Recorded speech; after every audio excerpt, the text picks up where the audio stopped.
ನಾನಿವಾಗ ಶೃಂಗೇರಿಗೆ ಬಂದಿದ್ದೀನಿ. ಈ ಟೆಂಪಲ್ಲು ತುಂಬ ತುಂಬ ಪುರಾತನವಾದದಂತೆ. ಅದಕ್ಕೆ ಶೃಂಗೇರಿಗೆ ಬಂದಿದ್ದೀನಿ ತೀರ್ಥಹಳ್ಳಿಯಿಂದ. ಏನೋ ಹೊಸದು ಕಟ್ತಿದ್ದಾರೆ.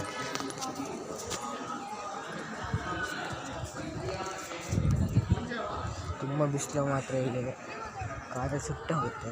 ಅದಕ್ಕೆ ನಾನು ಮಾಡಿದ್ದಾರೆ ಗೈಸ್.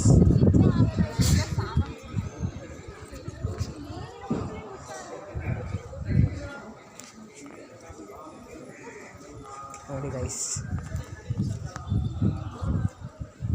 ವಿಡಿಯೋ ಮಾಡೋಂಗಿಲ್ಲ, ಆದರೆ ಹಂಗೆ ಒಂದು ಸೈಲೆಂಟಾಗಿ ಮಾಡ್ತಿದ್ದೀನಿ.